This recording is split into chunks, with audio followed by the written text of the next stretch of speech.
All right, everybody, welcome.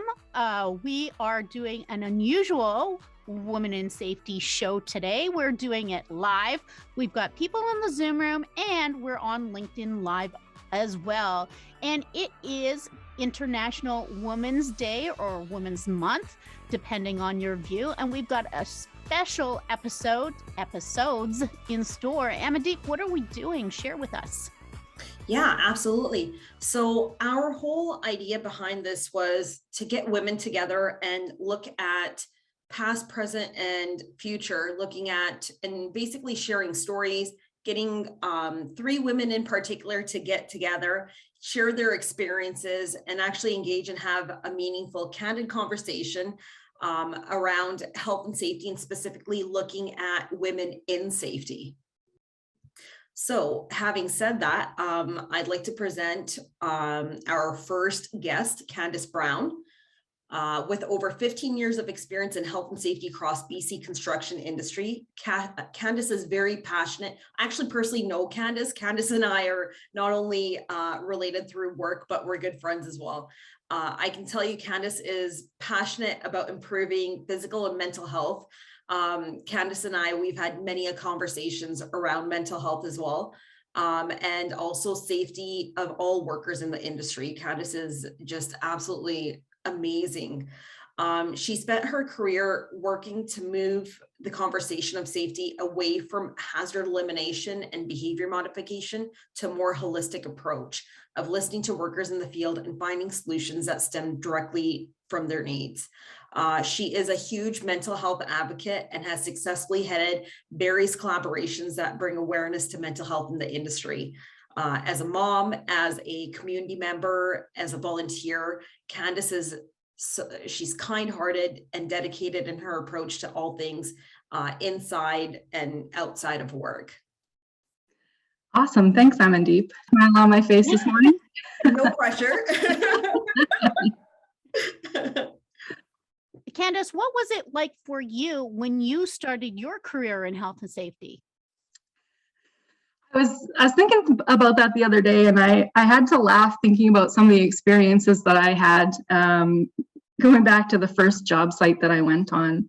I entered construction health and safety kind of by accident, as quite a few people do. I was in university to become a teacher. I was in my 3rd year and I needed to save a bit of money for tuition. And so someone suggested, why don't you go into construction health and safety for the summer, be a first aid attendant. It pays pretty well. I thought, great, I need some quick, good money so I can get back to my courses. And I ended up falling in love with the job. Despite my experiences, actually, I almost quit the first job that I was on and left the industry entirely. But it's changed a lot. So 15 years ago, back 2007, I guess it was when I started, showed up on the first ever job site, and I wasn't quite expecting the experience that I had there. I expected a little bit more professionalism from the industry, I think. Schooling I took certainly didn't really prepare me for what I was about to encounter as far as the people that I would be working with and the kind of culture that I would be working in. I remember the first week coming into a job site. I was working residential. It was a low-rise build downtown Vancouver. And there was a very old foreman, nearly on the edge of retirement, quite a few trades on site. And there was me, this super shy person who was there to try to help, what I thought was to help people with keeping them safe and healthy while they were doing their work. And the employer actually kind of wanted me to be more of a watchdog and, report people that weren't doing things the right way. And it didn't quite fit with my own personal values because I was really there to serve people. I really, truly wanted to help people in their work. So I had this conflicting approach where I was, do I act as this watchdog and try to assert, hey, you should be following the regulations and this is the way you have to do it, when in reality I see all these people on the job site doing the best they can every day and trying to, just get the job done. And how do I, as a young woman, help them achieve that when I'm in this position of kind of like a safety cop. I encountered a lot of angry people who didn't like me being there, of course, in that position. And so I switched gears a little bit and decided that I was going to change my approach, and really kind of come across more as an advisor or a coach, and really discover what people were actually doing on the job. And so I used to my advantage, I guess, my kind of curiosity to find out what kind of work they were doing. And so I really got in there with the foreman, and I guess labor apprentice. I got on the tools, he taught me how to put up guardrails, how to use power tools. I got right in there with the guys and just tried to figure it out. But it didn't come without its kicks. There was a lot of yellers on the job site, when there's concrete involved and it's a quick and fast day, you need to get stuff done. There's a lot of money on the line. You need to know what you're doing and be in the right places, and there's not a whole lot of time for mistakes. So there was, if I'm seeing a safety violation or something on a job site that's not quite kosher, like I need to make sure I have all my ducks in a row and plan that out ahead of time. And sometimes bringing those things up with the foreman or the superintendent didn't go very well, because they inflame quite quickly, and there'd be guys yelling like inches from my face. I can feel their breath on my cheeks, and it's just it's a very intimidating position to be in as a woman, as a young woman. I was in my early 20s, having to navigate in a culture where I was working with people who I felt just weren't addressing things in appropriate ways. If we had an issue to work through, some of us would be yelling about it, right? Quite heavily. So it was a little intimidating. I do remember at one point, kind of a defining moment. I think I'd made it about a year. This project took quite a while. I remember being in the porta potty, and I went in there because I'd had a particularly hard morning after the superintendent had absolutely flipped out on me. I don't think it had anything to do with me, but he was just having a rough day. I went in the porta potty and just bawled my eyes out. And I remember my boss at the time, because I was working contract. So I was contracted to this company through my boss. And I remember hearing in my head him telling me, "We don't cry in construction. You're tough as nails. Like, it doesn't matter what's going on. You go take a breather." And so here I am in the porta potty going, I don't know if this is the right job for me. Like, I'm a pretty soft-natured person. I'm a bit shy. And here I am dealing with this culture of where it's really, people, they yell at each other. Oh, and yeah. it's really not my way.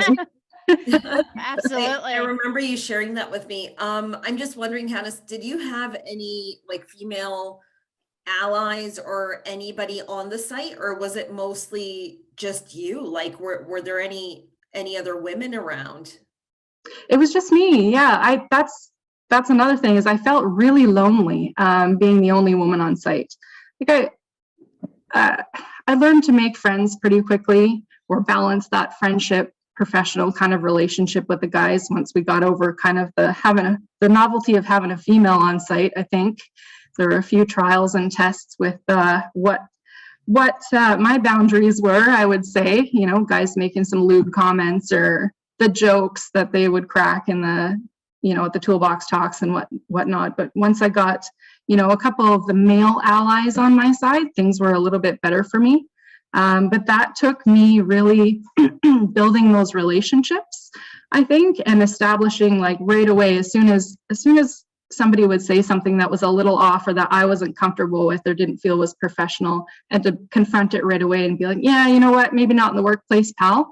Because if you give even an inch, it turns into a mile, right? Absolutely. And then once you accept that behavior, it's really hard to turn that around. So I did learn that quite quickly, to really have those conversations up front, Absolutely. And the thing that really impacts this is back when you did start in 2007, even the mindset in HR and the hiring practices, women had certain roles. So it would be really interesting to understand that when you were going in, what role did they see you as a woman in that time in health and safety? Well, I can assume, because we never really had those conversations, but I definitely felt like I was treated like I didn't really belong and I had to kind of prove myself. That I saw that, and so strategically kind of said, well, if I am curious about their work and I'm serious about what I'm doing and I act professionally, then I'm hoping that they will follow suit in their treatment. But I was working with a lot of different generations. A man who is in his 60s, in his mid 60s, who's still working, grew up in a different generation than we did, and women did have a lot different roles back then. Mostly in the household. So going out on a work site, I thought, if I'm going to win this guy over and work and do my work effectively, then I need to show him that I'm actually serious about the job. I know what I'm doing. I know what I'm talking about.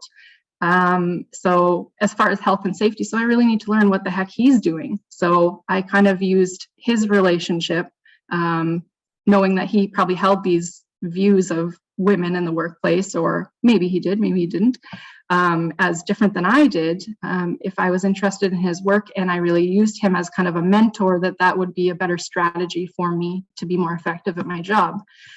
And so that's what I did. He really mentored me, and he taught me a lot. He taught me a lot about construction processes, and I developed a really good relationship with him. And because he was the leader on site, a lot of the other guys followed suit. So I think,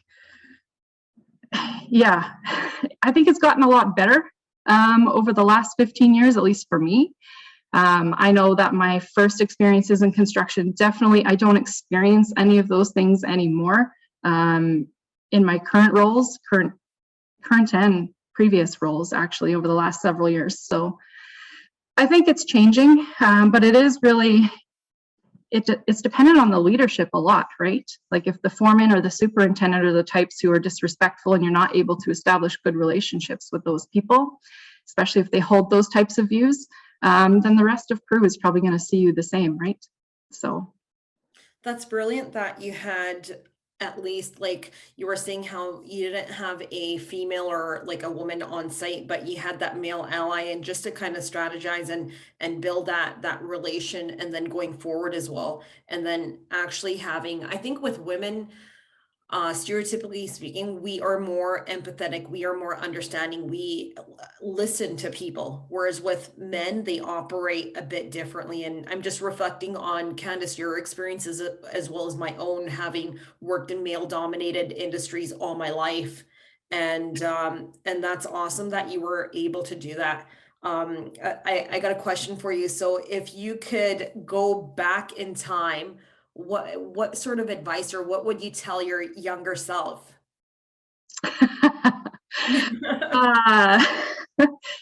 You know what? So my partner at the time got a lot of my venting, because as you say, women do tend to be more empathetic. And so I'd go home and I'd vent all of this to my partner, because it was such this build up. And of course, I'm not going to talk to anybody on site about it. So I just blah at my partner when I got home. But I probably would say to my younger self, like, find network in industry, find some women who are close to kind of what you're doing, so that you have somebody to talk to and vent to who understands what the heck you're going through.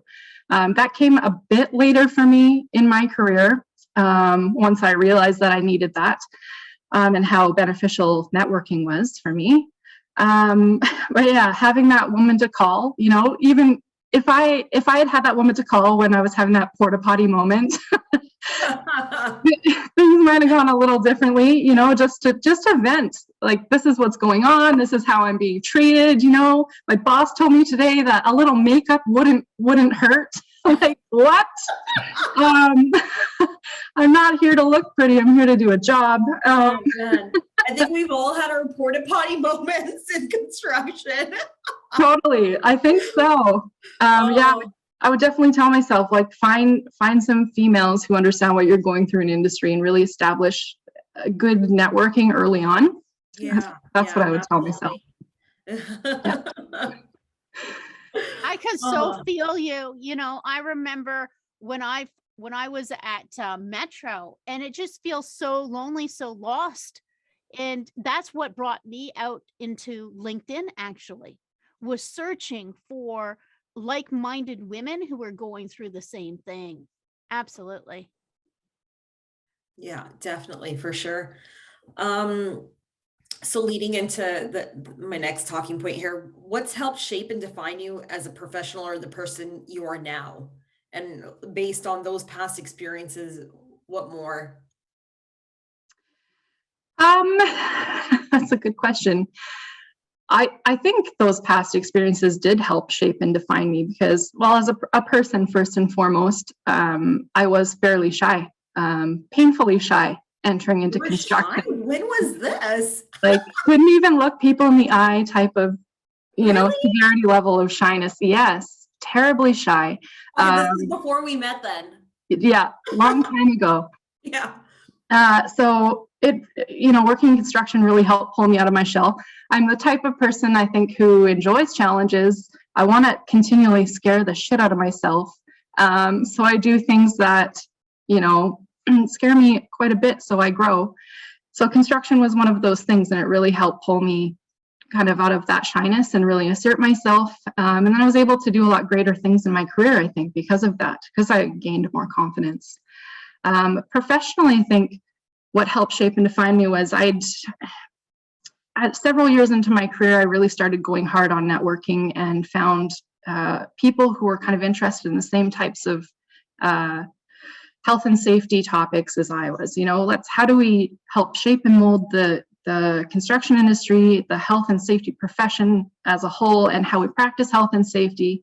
How can we move this along to change things a little bit? And so I found people who were interested in those things, and I gathered some mentors who became friends, and I really kind of encircled myself with those types of people who helped kind of shape me into kind of the direction I've taken today in my career.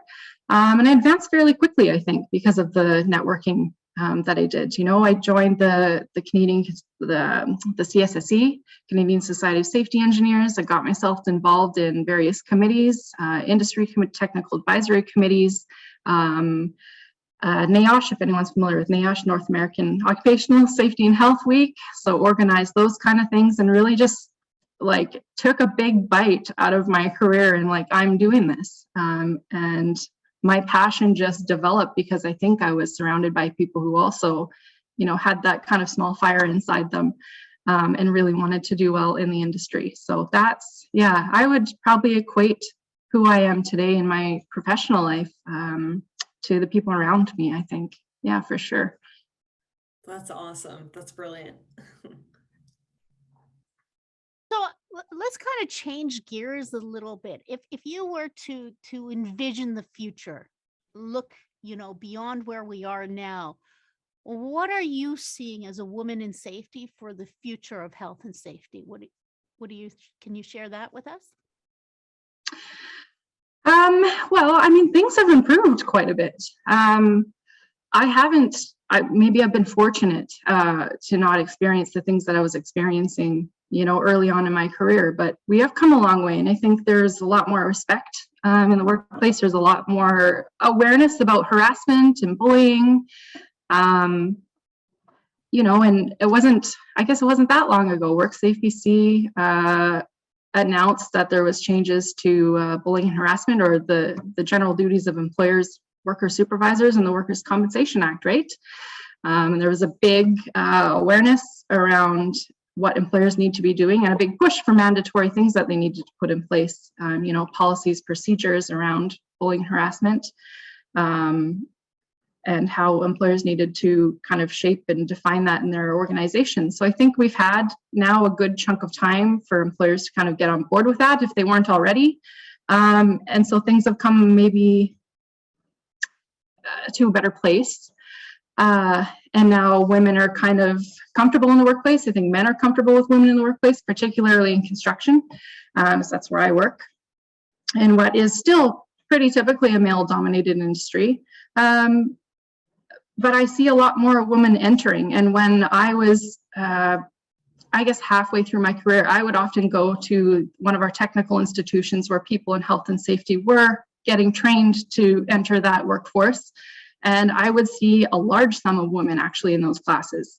So I know that the tide was changing a little bit because there were a lot of people, a lot of women entering into health and safety.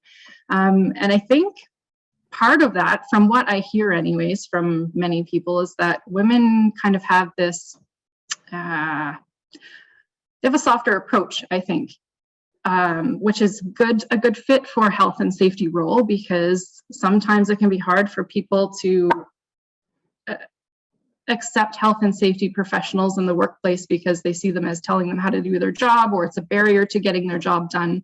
And I think the soft approach that women have, or many women have, can be really beneficial. So maybe employers do see that and kind of gear more towards that type of personality when they're doing their hiring practices. So maybe that's more awareness around that. Or they're looking for people in general who have those types of character traits, right? That would be more fitting for that job. But I get excited when I see women in health and safety who are kind of driving the force in like health and safety sciences. And they're, yesterday I was in a webinar on human organizational performance, and one of the speakers was a woman, and she was into health and safety sciences. And she was really driving that conversation. Super intelligent woman, creating or paving this way for all of us to do health and safety in a new way. And like that's a leader to me. That's a leader in health and safety. And I think we're seeing a lot more of that. And I'm hoping for the future, to answer your question, what do I envision? I'm hoping to see more of that. I'm hoping to see some of the shifting start happening. I'm hoping to see women at the forefront of that alongside our male partners, working together, without having to talk about the whole women versus male thing. We're people. Let's just do the job, right? Let's forget about our genders. We all have strengths as people. We all have weaknesses as people. Let's get the job done. That's totally awesome. I remember when Candice, you and we used to go in and present at these institutions. And I remember seeing gradually more and more women, and I particularly took note to these individuals, and they were really engaged, and it looked like it really resonated. So when you and we used to present on health and safety as well. And then I would see at some of the safety networking events here in Vancouver, like I myself would get approached by these students, and it wasn't till moments like that I thought to myself, you know what, people like you and we are the future.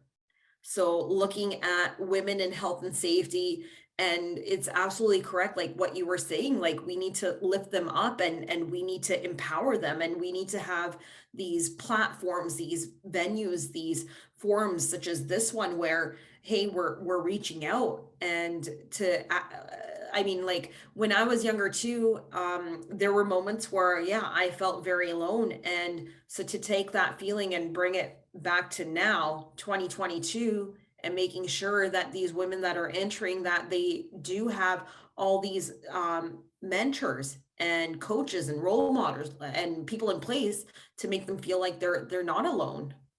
Mm-hmm. Yeah, there's so many more women's committees, there's Canadian Construction Women. What is the WIC? I can't remember what the abbreviation for that is. There's a lot of women in construction. Thank you. Yeah. There's in BC, I sit on the BC Tradeswomen Society. That's huge as well. Right. There's WIS, I believe Tamara's a part of that. There's WIS. There's definitely like a lot of different groups and organizations, associations formed. Yeah, there's a lot more support. Before you're kind of, going at it on your own, like finding women who you maybe worked with before. There's not a lot of tradeswomen back then. Now I see quite a few. Yeah, it's not uncommon to have several tradeswomen on site. And I think there's a huge push for it, like even with the government, but I don't think it was the government on its own. I think it was the push from the women from within trades to get more women in, that is what fueled that, right? And you look at the women's movements and whatnot as well. Like there's been key pivotal things that we've done as a collective, even outside the trades or outside health and safety as well. Absolutely. And you know, even the trucker industry that has a very, very strong movement as well. Now, were we going to open this up for audience Q&A? What were we thinking about that? Yeah, let's do it. Definitely. Let's do it. Okay. Let's see what the audience has to say. Now, I know, Carrie, you had a question that you wanted to put forward, or a thought. What was it? Oh, just my thought was mostly reiterating what I was hearing Candice say, which is that softer touch that definitely not all women have in construction or in this industry or safety, but many, many do. And I absolutely agree with what you said. And I kind of just posted in the chat that I feel like that soft approach is, I actually have one of my best friends who was a safety person, new up and coming. I was about 10 years ahead of her in the field, and I got to watch her grow. And one of the minor, I think, learning curves that she had was that she felt a softer approach was clearly not going to put her, on equal ground with a lot of the men in construction or even in our upper management. And I don't feel like that approach worked very well for her. And she's learned over time that, being part of the team, being less of the, you must do this, and more of the, hey, let's figure out how we all do this. How can I help you? How can I support you? Is really a really good approach. And I do think that men in the field have the exact same response to that type of delivery when it comes to information or corrections or whatever it might be. So I think that's really important. The only tidbit, I guess, I don't want to argue with, but I want to say, I think that not acknowledging the difference between our sexes is kind of what lets this continue to happen over the years. And so I don't really agree with that part of the statement, although I get your point, and I think we're on the same page there. Mm-hmm. I feel like, what is the benefit of having all of these women's specific groups if we're not going to acknowledge at all that there is definitely a separation? There's a separation in the pay.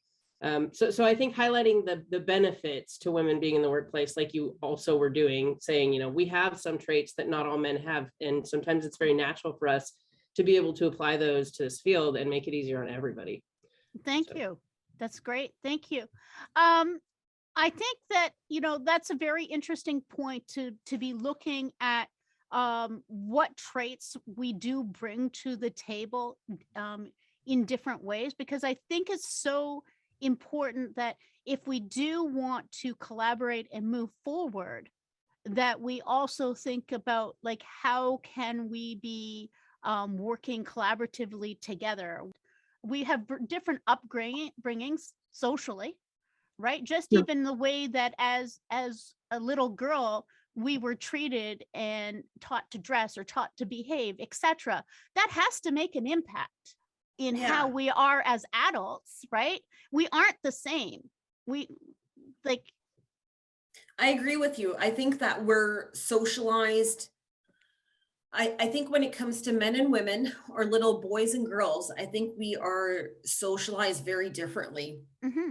I was fortunate enough where, I had one parent go one way and the other go the other way. So my mom wanted to dress me in little dresses and do my hair, and I hated it. And I was a tomboy. Whereas with my dad, he would take me out to the truck yard and he would teach me, the different parts of a truck, which typically, even going back, taking it one step back even further, even from a cultural perspective, in our culture, men have always been predominantly favored more so than the women.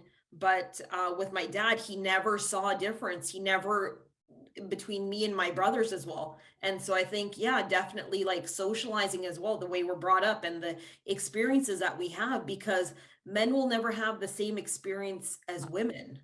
There's always going to be that decipher, and there's going to be other people and external factors where they will treat people accordingly or differently. As much as we say it's society in 2022, like, everyone's equal, but there's still going to be people out there where they don't view it, they don't see it as equal. And it's very, I don't want to say it's common, but I can still see it now when I go on a construction site. And Candice, like, what's your thoughts on that? I do think it's in the relationship building, you know, if people are going to be, I think we need to recognize what each other's strengths are between men and women, and then play off those and really understand when to pull on them, and when, you know, one person needs to be used in this specific situation, and when the other person needs to be used in maybe a circumstance. But that doesn't come without having relationships with people, because if you don't understand what their strengths are as a woman or as a man, because they're not all the same, like Carrie said, right? Some women have that hard, like, male kind of approach, and some women don't. So it's just really understanding people, I think, is what it's all about. What can this person do? Where can I draw on them to get my job done properly, right?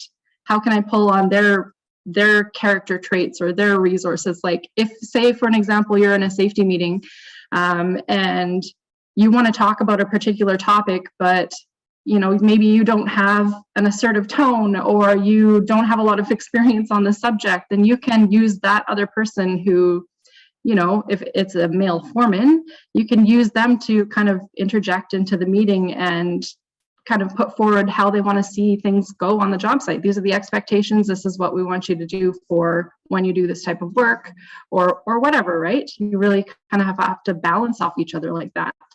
But that's not going to come, like I said, unless you know that person, but you have to build relationships with them first, which I think is something that women are very good at, or tend to be anyways. Okay, so I just want to chime in here for one moment, because, you know, I was working in 2007. As a professional. I know you were working in 2007 as a professional, and probably a lot of people listening in. I'm just going to be just throwing it out there and being candid with everybody. We started as in the lower class. Okay, we were viewed coming into the workplace that we were a lower socioeconomic status than men. Do you believe that that is one of the things that is still a barrier and a challenge for more of us getting into those influential decision-making roles? Because we're not there yet. And I think we sugarcoat it sometimes, right? And I'm just putting the bees out there, hope nobody gets sting. But what are other people's thoughts? Because that's what's running through my thoughts right now. Does that make a difference to where our struggles? I'd like to jump in on this one. Yeah. Yes, you can see my head shaking, and yeah, so yes, I absolutely do. Do I feel that it's getting definitely to a more equal, closer to equal? Yes, but are we there yet? Definitely not. It's really frustrating when, you know, one of the things we're talking about is what can we contribute as women specifically that not all men can necessarily. And I know that many men, like my father, are extremely organized. However, you know, some men are not great at the paperwork side of things. It's just not their thing. A lot of them like the hands-on, they want to get out there, they want to do a good job. They walk back into that office. And I've had too many supervisors, and almost all male, that are just not incredible with the paperwork side of things. So that organizational skill, whether, you know, it's like me, I learned it literally stamping brochures with my mom at a travel agency when I was little, you know, so are we exposed to the same organizational and office management behaviors? And I think that the majority of the time, the answer is no. So we have a lot to contribute in many ways, that whether it's we just learned it from being a girl and kind of being taught more of the office-y type, administrative type of things. I know that that's my experience anyway, but I also had the dad who owned a tree care company and took me out, and I was in a harness at like 8, you know? So I mean, everybody's got that mixed version of themselves. So there's no absolute norm here, but overall, I think that we have a lot to offer in the way of the actual management. I guess kind of got off topic there, but really I feel like that's a big thing that we can offer. And I don't necessarily see management that has continually made more money than me, even having those same level of skills. So that's frustrating for me. And that's where I see us as, no, we're not equal yet, because I'm not getting paid what you're paid, and I'm much better at the paperwork side of things. And that's just not an okay thing. I love that, Carrie. Thanks for sharing. And you know what, reflecting back on like the many of job sites and construction sites I've been on, it's a compliment. I think a lot of times, like I've had superintendents, best superintendent in the world, never even knew how to turn the computer on, and it's so helping them. But Fred had a comment in the comment section here. He says, often the male yelling and bluster is just a cover for fear of losing power and control. And I absolutely agree with you. There's also been times where I knew I came off as being a threat, and or men get intimidated by your confidence, by your knowledge, and by having that education as well as your experience and being knowledgeable about things too. So yeah, definitely. Candice, what are your thoughts about all this? It's interesting to hear everybody's different viewpoints, and interesting that they're pretty similar, right? We're all experiencing similar things. I liked Carrie saying that we're getting there, but we're not quite there yet. I do see that. I see a lot more women. In fact, in my place of work, we just had a female promoted up to a general manager in our organization. So, I mean, it's, you know, it's coming along. But I think, I don't know if the barrier anymore is that we don't have the opportunities for those things, or people don't think that women have the skills for those things. I think it might be that there's not a lot of women in the industry yet. I think I saw somewhere that we had like the construction industry was comprised of about 3 to 5% of women. So if I'm speaking about construction specifically, why women might not have those, you know, higher up positions might be due to the fact that we don't have a ton of women in the industry. And a lot of the women that are coming in are going into the trades or starting off in the trades. You know, and typically in construction anyways, a lot of people move up from the field to those higher positions. That's kind of just how it works. So yeah, I don't know if the issue anymore is that we need more awareness that women, you know, have the skills and we're equal, and that I think it's just encouraging more women to get into trades and into, you know, positions that are typically male dominated, especially because, you know, like construction, they make great money. You want to provide for your family, and you know, many households are now 2-income households. You have to be. Gosh, if anyone's trying to get into the housing market right now, you need more than two-income household, right? So yeah, I think it's more about that right now, is encouraging women into those typically male dominated industries. And you know, I don't know how we go about doing that, how we go about making it more attractive for women, because maybe the culture now is kind of ripe for us to be there. We're not anymore really threatened by being harassed by men in the workplace, or, you know, that type of culture. So I'm not quite sure how we bring more women into those types of jobs. Okay, so do you think then that maybe we are our own barriers, that we are doing self-fulfilling prophecies when we're like, we go in and things need to be cleaned up after a meeting and we become the housekeeping role, or somebody is not able to do their computer or whatever, so we become the admin assistant role, right? Are we doing ourselves a disservice by placing ourselves into those roles that we were used to be pigeonholed, as opposed to, yeah, right, boundaries? Thank you, Jordan. Boundaries, right? Like, yeah, there are professional boundaries. And like, if you want to be in leadership, then you need to look at yourself as like, well, how does that look? What skills do I need? What expertise do I need to bring to the table? And then say to yourself, your own self-talk, I can do it. Like, what are people's thoughts about that? Are we part of the problem? I think Carrie had something to share. It looked like you were off the mic and you're like, I just threw it in the chat but apprenticeships and workforce development, this is actually what we do. I'm lucky enough to work for a safety council, which happens to be almost all women.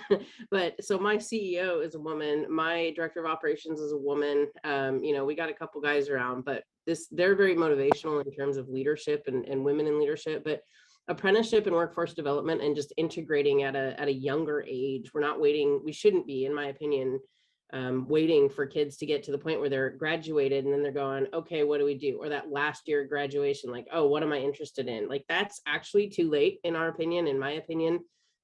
Getting kids in that, you know, having things like we used to call them box of rocks. It's resource development, where they literally go in and they you know, and COVID limits a little bit of this stuff right now, but they would go in, they make cupcakes and they'd have you drill for oil in the cupcakes with a straw. I mean, you know, just little fun stuff at a younger age that gets you to realize, right? It's fun. It makes us laugh and giggle. Even if we were adults, we would want to do this activity. So getting in there at a younger age, supporting those high schools and those programs that are really, you know, working with local companies and having them feed those kids into their apprenticeships. And these are all just incredibly important things we can do. And the other comment I made was just teach little girls confidence.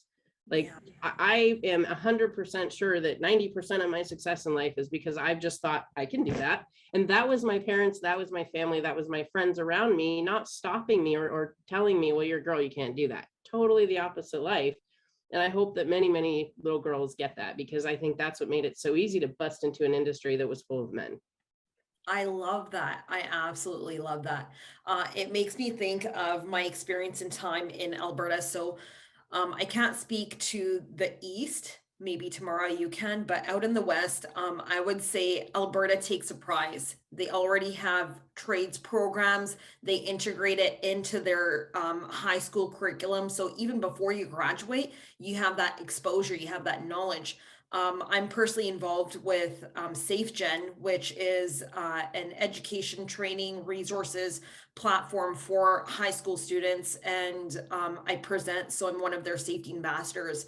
And so that program, which is put on in conjunction with the ACSA, it's huge because it gives that exposure. And again, I go back to what Tamara had said earlier. Like, we're not there yet, but we need to start encouraging them. And it starts right from when you're just a child, little girls, right? So Carrie, I love that. Thank you. Yeah, I can add to that. It is getting better with the school exposure. And I think Carrie was right. It's a multi-pronged approach, right? It's building up confidence in females at a young age, which starts at home. So I don't know how we do that as a whole, but I guess school could as well. But it's really encouraging. At some point in my career, I had the opportunity to go out to a secondary school where they had a heavy equipment operator program. And probably half of the program was comprised of teenage girls, which was really inspiring to me. And I thought, wow, like, you got a lot of confidence to be able to, at that time in your life, being a teenager is a pretty crazy time, to have the confidence to go into what they probably likely know as a male dominated kind of workforce, driving this massive piece of equipment. The kids are all exposed to different types of equipment, and is really like a pre-apprenticeship type thing. But it was a really good feeling to see that, and to see the amount of women who were in that program, and also that schools were encouraging the girls to go into that program. And Amandeep, you were equipment operator, were you not?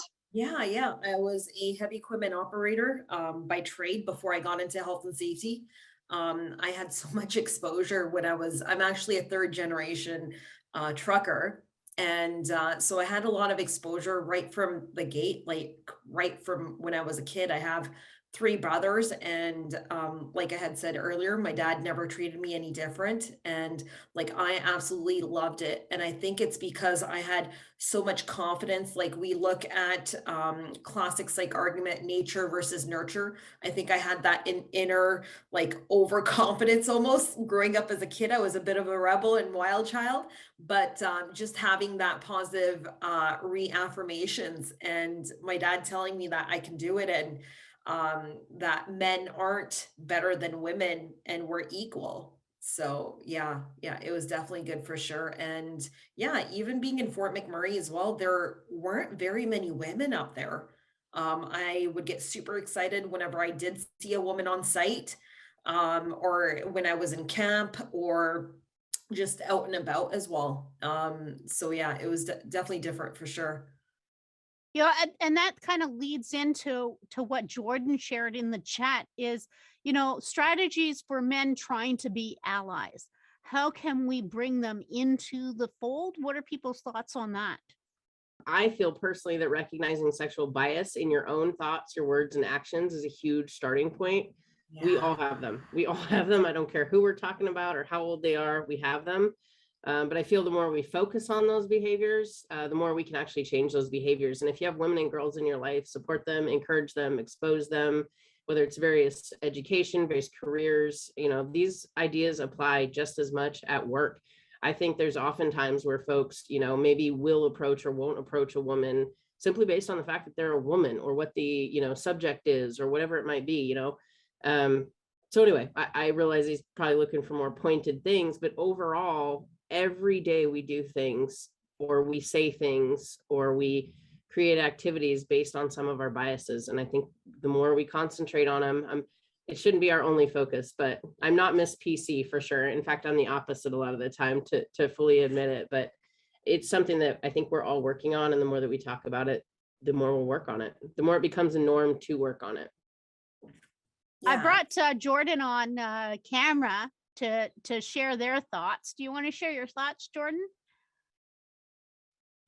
I mostly am just here to listen. I mean, that's, one of the things that I'm a safety coordinator at a big institution, and just the facilities group, and thinking about the integration of physical safety and emotional safety, psychological safety, some of the things we've talked about in this group in the past, and how that affects when there are gender specific issues related to that.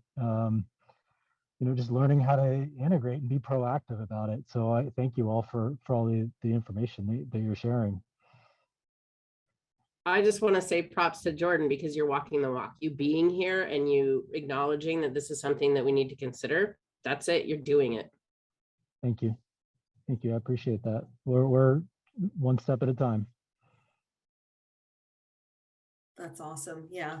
And like, just resonating with what we were speaking about earlier, it's like the life cycle. It's, we are, and I'll share this quote with all of you. I posted it on my social media, and like, even with Candice, I know you got Becky as well. So I'm sure you're raising a fierce leader right now. Yeah. And, you're like, yes. I am for sure. Yeah, my daughter. And I mean, even with my nieces as well, I want them to be fierce and independent. So the quote goes, "Here's to strong women. May we know them. May we be them. May we raise them." And it's huge. And I always think of it, especially around International Women's Day, when I think about raising my nieces and how we're bringing them up, and how we need to encourage them and empower them.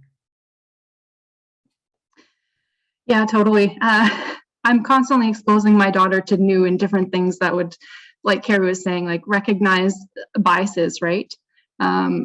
Toys that I'm buying her, activities that I'm putting her in, just expose her to a bunch of different things and let her decide as a person what appeals to her. Both of her parents work in construction. So there's a good chance that she might end up there as well. And, I want to make sure that when it comes the time for her to enter the industry, if she really wants to, I'll expose her to that for sure, because I think it's a great profession. Health and safety is fantastic. Many jobs in construction are great jobs. Just expose her to that. And if it's, she likes it, then she'll go into it. But I really want to make sure that by the time that happens, that the industry is a good place for her to be in. And I think we're well on our way for that. So, yeah. Absolutely. Absolutely. I love that. It's been great conversation, and it makes me think, like, there's a saying that says behind every successful man is a woman. But I think the truth is that behind every successful person is another person. And, kudos to the men. Like, my father was very supportive of me just doing whatever I thought I could.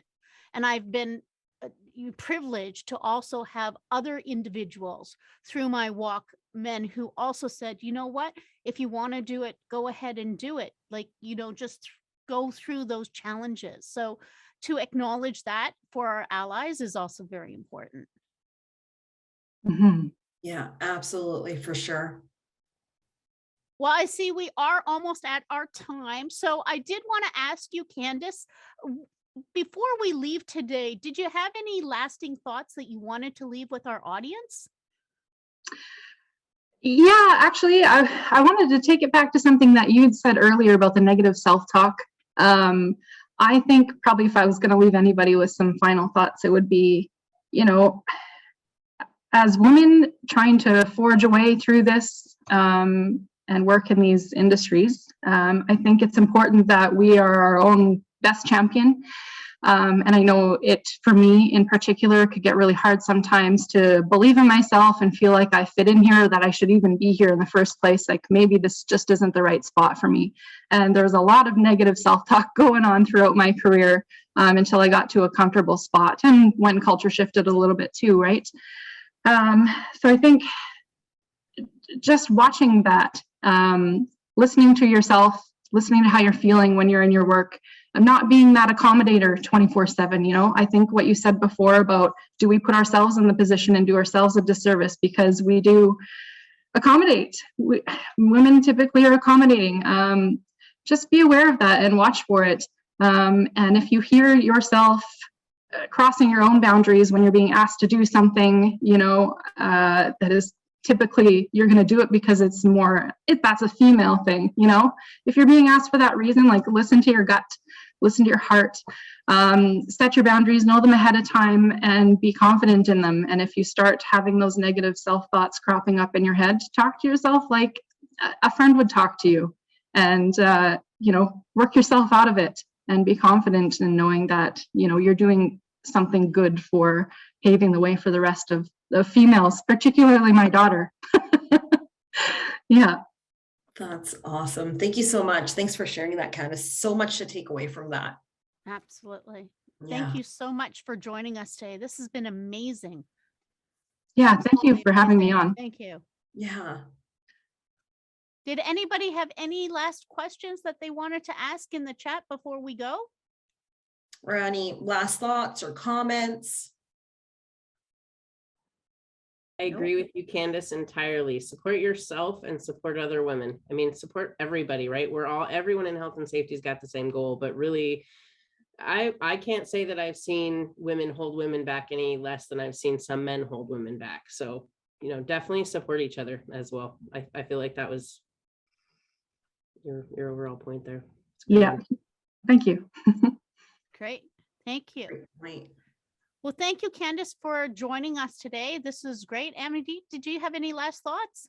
No, I absolutely loved our conversation. Candice, thank you so much again from the bottom of my heart for coming out and being so vulnerable and sharing your experiences and your stories as well. And I hope the audience took away from it, and that the conversation that continues on it goes past this, and we have those conversations in our workplaces or on our job sites, that we keep this going. It's almost like a revolution or a movement. And it's like what Tamara had said, we're not there yet, but we're getting there. And progression, not perfection, but progression. Let's progress every day. Let's have that conversation. Let's instill it and educate not only people that are older or the generation before us, but the generations to come as well. Absolutely. Yeah. Absolutely. Now, this has been an amazing conversation, but we're doing a series, aren't we, Amandeep?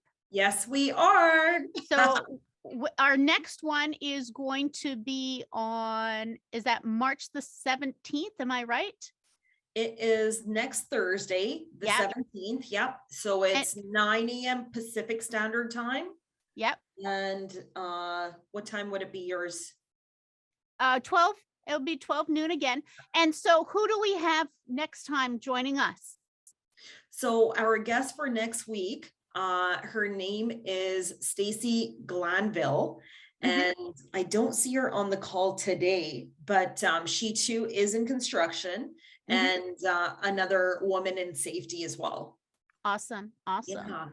Yeah. Whatever, looking forward to that. Well, thank you, Candice Brown, for joining us today. And thank you, Amandeep Beesla from Salis. And for those of you who don't know, this is a collaboration between Safeopedia and Salis, and they are a safety management platform that helps to build connecting businesses with field workers. And so you can check them out on LinkedIn. I'll drop their profile in the chat for everybody. So thank you, everybody, for joining us. This has been great. Thanks, guys. Thanks for having me on. Thanks for sharing your experiences. Loved it. Thank you. Bye, Stay safe. everyone.